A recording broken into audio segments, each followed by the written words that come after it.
Hey, Haley, this is audio with ABC4. Can you just give me a mic check real quick? Just talk. Yeah, sure. This is Kaylee. All right, I got you. Sounds great. Thank you.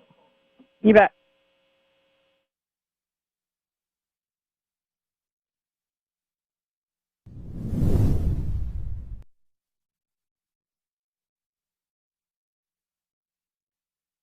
I can hear you. Fantastic. All right, so we've got Jordan.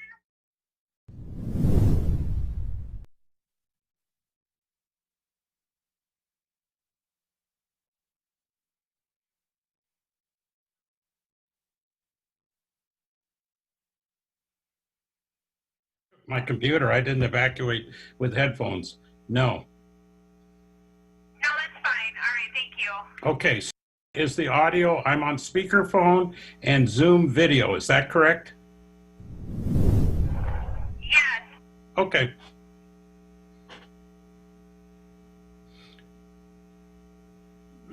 Okay, I don't.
Live from Utah's first TV station, ABC4 News at 5 starts now. And good evening, I'm Nick McGurk. We continue to follow breaking news tonight.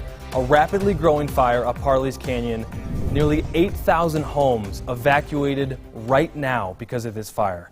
This is serious. It is rapidly growing. We're talking about at least 3,000 acres, according to fire officials. This is up Parleys Canyon, and the smoke has been billowing for miles. Folks have seen this. In the last hour, we got a cause of this fire, caused by equipment, a Cadillac converter in poor working order, ejecting hot particles along the roadside. There have been delays along I-80. At one point, it was shut down.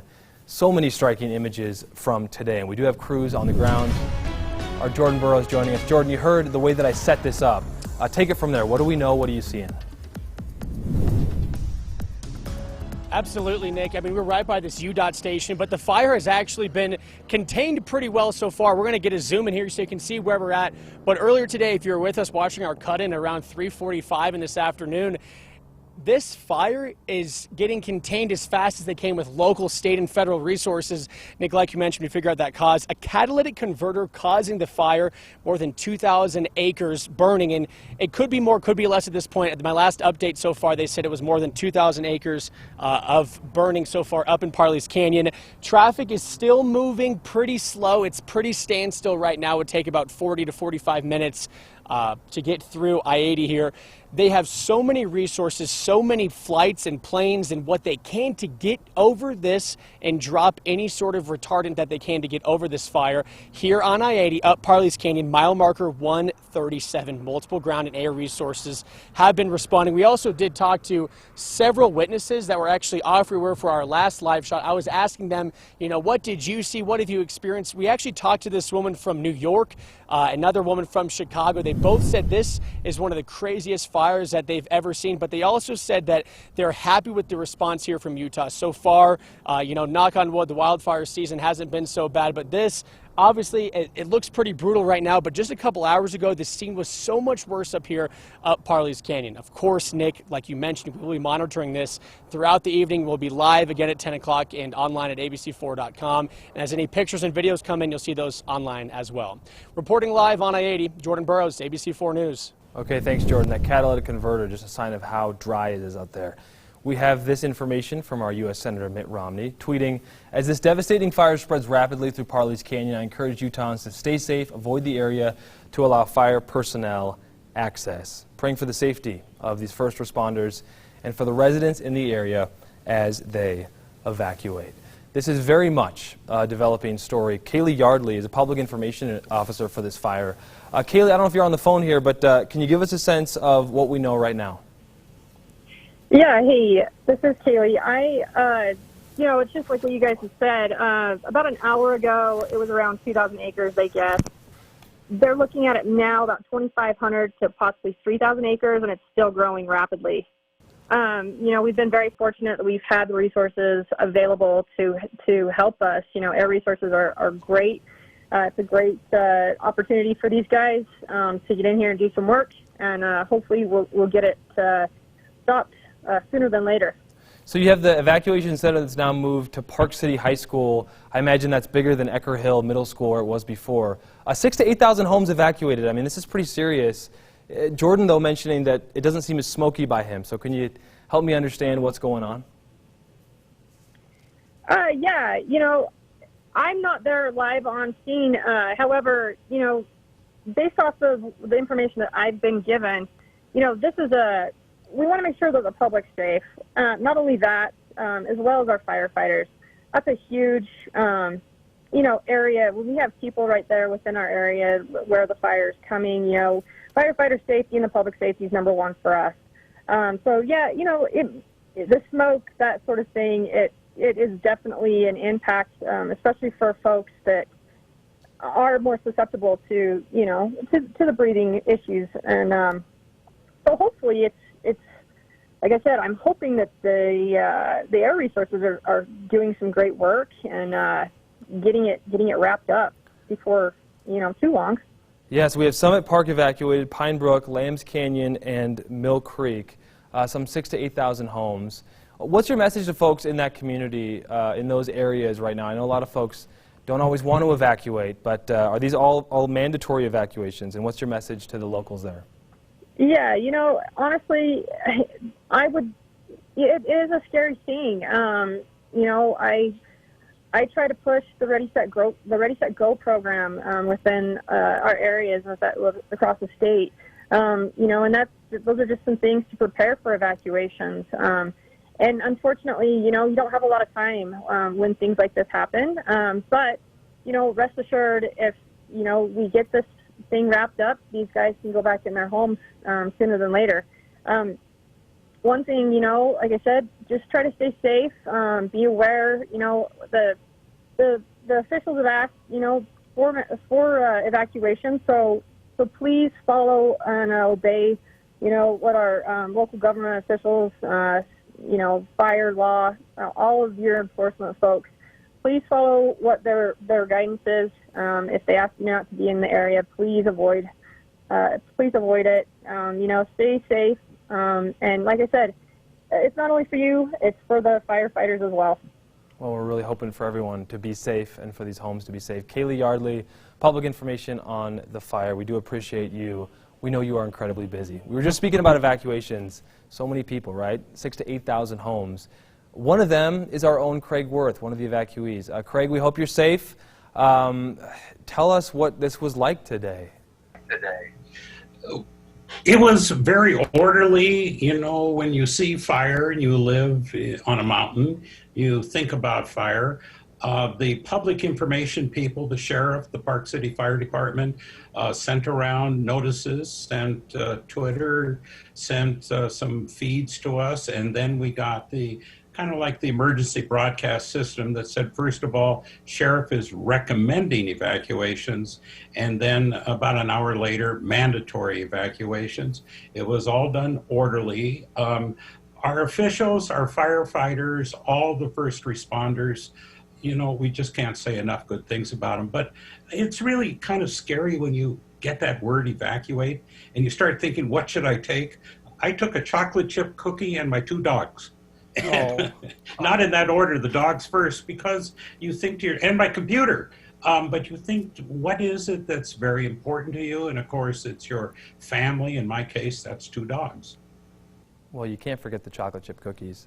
Craig, we really appreciate your time. So I might be out for a couple of days, so you gotta have the dogs as well. Let's talk about whether you saw smoke. Did you smell it? I mean, how close was this to some of your neighbors? We won't go into where you live exactly, but to what extent was this fire close to you guys? I mean, how far away were they saying, hey, we just want you evacuated out of here for safety?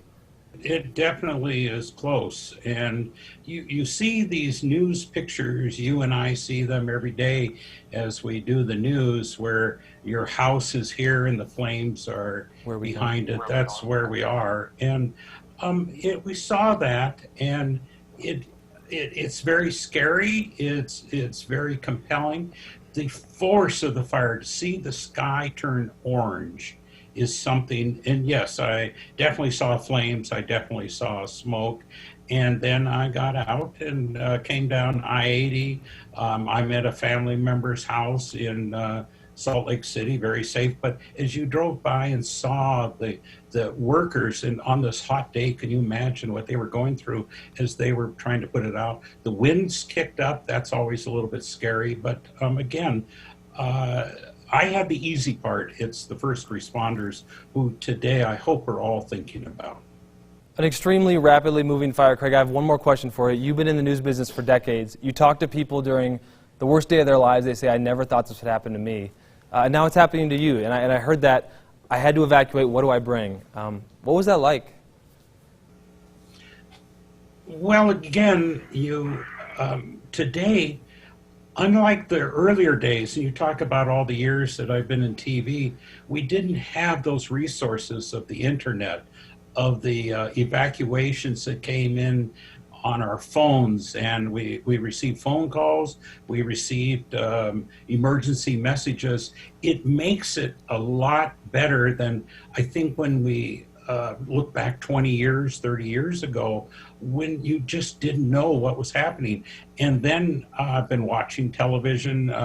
You guys have done an incredible job giving the the story of what's going on. And so I think today it's a lot better for those of us who have been displaced from our homes by being able to keep in contact. I can only imagine if I was sitting here knowing 2 hours ago I saw flames behind my house. And when I say behind my house, maybe a mile behind my house, but to have seen that and then to be wondering, but today we know, and I thank the media, I thank our officials greatly. Okay, thank you, Greg. We do thank you for your time today. I know it's been a tough day. So Craig Worth, beloved member of our team, appreciate his time after being evacuated today. We're going to move on to the weather now. Meteorologist Cesar Cornejo. And Cesar, you have been following all this as well, obviously eyes to the sky. I guess we talk about weather, but you take it from here. Well, Nick, right now we continue to see that this was definitely an event that everyone around the Salt Lake County area and even probably further could see. This was a picture taken in here by Eric over in Murray. Oof, look at that. You could see the pyrocumulus really forming, and it was pretty scary out there. Also got to see some of the smoke just over here in the Park City side from Park Meadows. Ooh, we got this one sent in by Sam, and you could just see how orange the sky really got. You could not see much of the sun just because of how thick the smoke was really going out there. And when we take a look currently at what's going on, 87 degrees right there, right around I-80 by this fire. We'll see that winds are still blowing at 15 miles an hour, 22 mile an hour wind gusts, and it is very dry. Look at that, 19% humidity. And that's the unfortunate thing that we still continue to see here. Also, high heat throughout the rest of the state. We continue to have all of those triple digits and if not upper 90s heat. And I'll have more on what we can expect to see coming up in Utah's most accurate forecast. Over to you, Nick. Okay, thanks, Cesar. That catalytic converter, the cause of this fire, some 8,000 homes evacuated. Our Jordan Burroughs is going to be live on scene. More on the Parleys Canyon fire coming up after the break.